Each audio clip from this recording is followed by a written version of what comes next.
Nama saya Iqbal Ardian Putra dengan NIM 2452111073 kelas 1B Prodi Manajemen Bisnis Syariah. Pada kesempatan kali ini kita akan membahas salah satu isu ekonomi yang sedang hangat, yaitu kenaikan tarif pajak di Indonesia. Fenomena ini akan kita analisis melalui perspektif makosid syariah dihubungkan dengan dua ayat Al-Quran, yaitu Surat Al-Baqarah ayat 168 dan Surat Al-Kahfi ayat 46, serta melihat kaitannya dengan politik ekonomi Indonesia. Yuk simak pembahasan sampai akhir. Analisis fenomena kenaikan tarif pajak.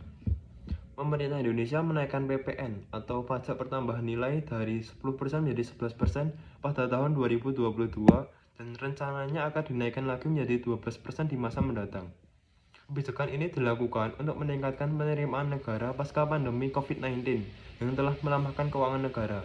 Namun kenaikan tarif pajak ini membawa dampak langsung pada masyarakat, terutama harga barang dan jasa meningkat, termasuk kebutuhan pokok. Daya beli masyarakat menurun, terutama untuk kelompok berpenghasilan rendah. UMKM dan bisnis kecil juga menghadapi tantangan karena kenaikan biaya produksi dan operasional. Tujuan pemerintah adalah untuk mendukung pembangunan nasional seperti infrastruktur, pendidikan, dan layanan kesehatan. Namun dampaknya pada kelompok rentan tetap menjadi tantangan yang perlu diperhatikan.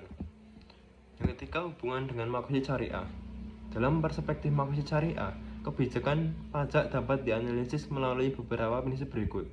Yang pertama, hifz al-mal atau melindungi harta. Pajak seharusnya membantu menjaga distribusi kekayaan dan mencegah kesenjangan ekonomi. Namun jika kenaikan pajak memberatkan masyarakat kecil tanpa memberikan manfaat langsung, maka kebijakan ini tidak sesuai dengan prinsip perlindungan harta.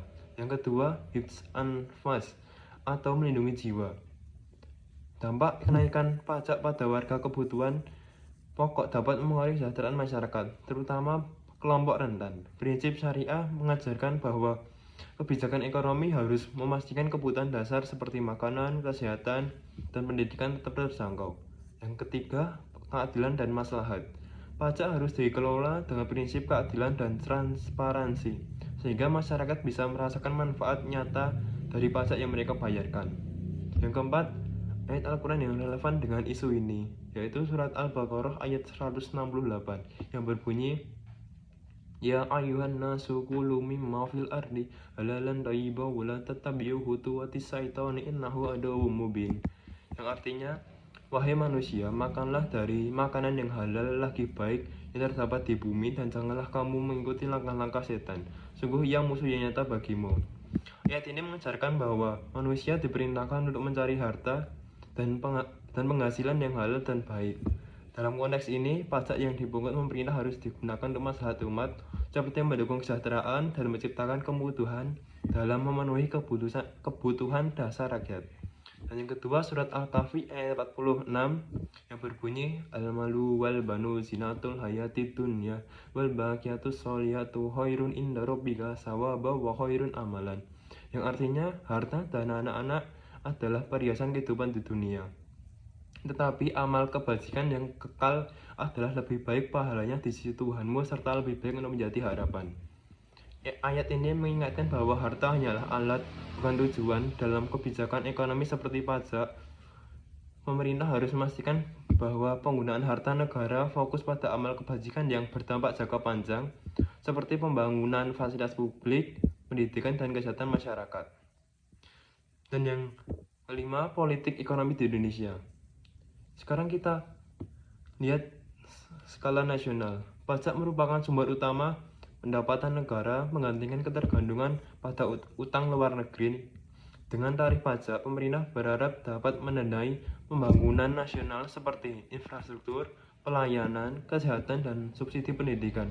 Namun jika kebijakan ini tidak diimbangi dengan pengelolaan yang baik dan transparan, dampaknya bisa melemahkan kepercayaan masyarakat terhadap pemerintah.